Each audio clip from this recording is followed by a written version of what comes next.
Hello everyone, आज के video में हम क्लास 6 के मैथ प्रश्नावली 12.5 का क्वेश्चन नंबर 1 का सॉल्यूशन बताएंगे।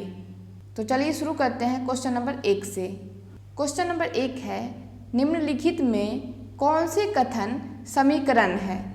तो यहाँ पे आप देख सकते हैं कुछ समीकरण के कथन दिए गए हैं, जिसमें पहचान करना है कि कौन सा समीकरण है। और यहाँ पे आप देख सकते हैं क्वेश्चन में दिया हुआ है चर संख्याओं के, यानी कि हमें चर संख्या वाला समीकरण पहचान करना है। एक संख्या वाले भी समीकरण होते हैं जिसमें सिर्फ और सिर्फ संख्या ही होते हैं, लेकिन यहाँ पे हमें चर संख्या वाला समीकरण पहचान करना है। उसके बाद है सकारण उत्तर दीजिए, यानी कि समीकरण अगर है तो क्यों है, इसके लिए एक कारण भी देना है। उसके बाद पूछ रहा है समीकरणों में संबंध चर भी लिखिए, यानी कि समीकरण में जो चर है उस चर को भी लिखना है।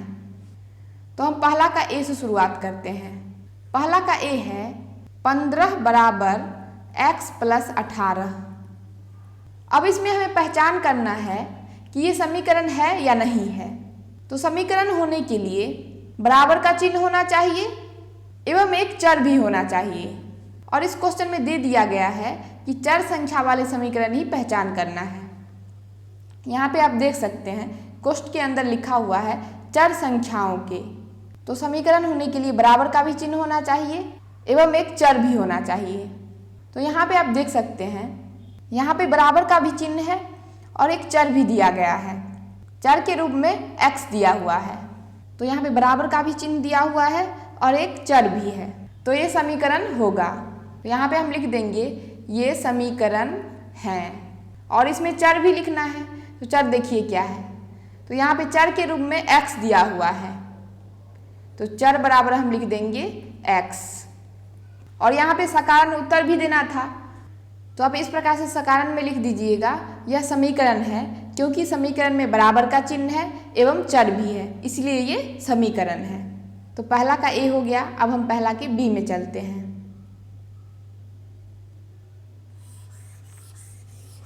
पहला का बी है k-8 बड़ा है 5 से। अब आप यहाँ पे देख सकते हैं यहाँ पे तो एक चर दिया गया है, चर के रूप में k है, लेकिन यहाँ पे बराबर का चिन्ह नहीं है। समीकरण होने के लिए बराबर का चिन्ह होना चाहिए। यहाँ पे बड़ा का चिन्ह दिया हुआ है, बराबर का चिन्ह नहीं है, ये बड़ा का चिन्ह है। k-8 बड़ा है 5 से, तो ये समीकरण नहीं होगा। तो यहाँ पे हम लिख देंगे ये समीकरण नहीं है और इसमें सकारण उत्तर भी देना है। तो हम लिख देंगे ये समीकरण नहीं है क्योंकि इसमें बराबर का चिन्ह नहीं है। तो सकारण उत्तर में हम क्या लिख देंगे, क्योंकि इसमें बराबर का चिन्ह नहीं है इसलिए ये समीकरण नहीं है। तो पहला का बी हो गया। अब हम पहला की सी में चलते हैं। पहला का सी है 9/3 बराबर 3। तो यहाँ पे आप देख सकते हैं यहाँ पे तो बराबर का चिन्ह है, लेकिन यहाँ पे कोई भी चर नहीं दिया हुआ है। और इस क्वेश्चन में पूछ रहा है कि चर संख्या वाला ही समीकरण हमको पहचान करना है। तो यहाँ पे तो एक भी चर नहीं है, तो ये समीकरण नहीं होगा। तो हम लिख देंगे ये समीकरण नहीं है क्योंकि यहाँ पे चर नहीं है, क्योंकि यहाँ पे चर नहीं है इसलिए ये समीकरण नहीं है। तो पहला का सी हो गया। अब हम पहला के डी में चलते हैं। पहला का डी है 8 × 5 - 12 बराबर 28। इसमें भी आप देख सकते हैं यहाँ पे बराबर का चिन्ह है, लेकिन इसमें एक भी चर नहीं है। और इस प्रश्न में हमें चर संख्या वाला ही समीकरण पहचान करना है, लेकिन यहाँ पे तो कोई भी चर नहीं है, तो ये समीकरण नहीं होगा। तो हम लिख देंगे ये समीकरण नहीं है क्योंकि यहाँ पे चर नहीं है।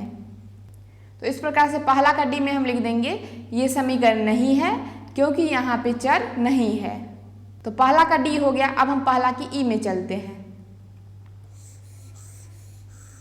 पहला का ई है 6 × 7 - 10 बराबर 2x। अब इसमें देखिए इसमें बराबर का भी चिन्ह है और यहाँ पे एक चर भी है, चर के रूप में x दिया हुआ है। तो ये समीकरण होगा क्योंकि इसमें चर भी है और बराबर का भी चिन्ह है। तो हम लिख देंगे ये समीकरण है क्योंकि यहाँ बराबर का चिन्ह है एवं चर भी है, इसलिए ये समीकरण है। और यहाँ पे चर भी लिखना था, तो चर क्या है? x है, तो चर बराबर हम लिख देंगे x।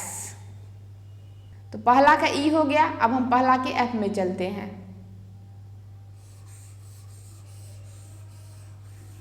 पहला का f है 2n + 3 = 13। तो इसमें भी आप देख सकते हैं बराबर का भी चिन्ह है और चर के रूप में n है, तो ये समीकरण होगा। तो हम लिख देंगे ये समीकरण है क्योंकि यहाँ बराबर का चिन्ह है और चर भी है, इसलिए ये समीकरण है। और चर बराबर हम लिख देंगे n, चर बराबर n। तो पहला का f हो गया। अब हम पहला के g में चलते हैं। पहला का g में है 7 = 11 × 5 - 12 × 4। तो यहाँ पे आप देख सकते हैं बराबर का तो चिन्ह है लेकिन इसमें कोई भी चर नहीं है, और इस प्रश्न में हमें चर संख्या वाला समीकरण पहचान करना है, लेकिन यहाँ पे कोई भी चर नहीं है, तो ये समीकरण नहीं होगा। तो हम लिख देंगे ये समीकरण नहीं है क्योंकि इसमें चर नहीं है, चर नहीं है इसलिए ये समीकरण नहीं है। तो पहला का g हो गया। अब हम पहला के h में चलते हैं। पहला का h है 3p/2 छोटा है 5 से। तो इसमें आप देख सकते हैं चर के रूप में p दिया हुआ है और यहाँ पे हमें बराबर का चिन्ह होना चाहिए, लेकिन यहाँ पे बराबर का चिन्ह नहीं है, यहाँ पे छोटा बड़ा का चिन्ह दे दिया है। तो यहाँ पे चर दिया हुआ है लेकिन बराबर का चिन्ह नहीं है, तो ये समीकरण नहीं होगा। तो हम लिख देंगे ये समीकरण नहीं है क्योंकि इसमें बराबर का चिन्ह नहीं है, बराबर का चिन्ह नहीं है इसलिए ये समीकरण नहीं है। तो पहला का h भी हो गया समाप्त। अब हम पहला के i में चलेंगे। पहला का i है z + 8 बड़ा है 12 से। तो इसमें भी आप देख सकते हैं यहाँ पे चर के रूप में z दिया हुआ है लेकिन बराबर का चिन्ह नहीं है। अगर यहाँ पे बराबर का चिन्ह होता तो ये समीकरण होता, लेकिन यहाँ पे बराबर का चिन्ह नहीं है इसीलिए ये समीकरण नहीं होगा।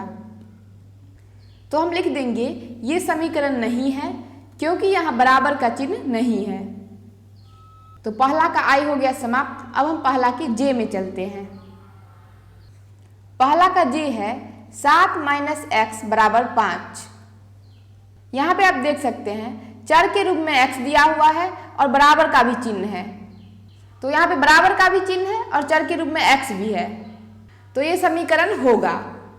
तो हम लिख देंगे ये समीकरण है क्योंकि यहाँ बराबर का चिन्ह है एवं चर भी है, इसीलिए ये समीकरण है। और चर बराबर हम लिख देंगे x, चर के रूप में यहाँ पे x दिया हुआ है, तो चर बराबर हम लिख देंगे x। तो पहला का j हो गया समाप्त और क्वेश्चन नंबर पहला भी हो गया समाप्त।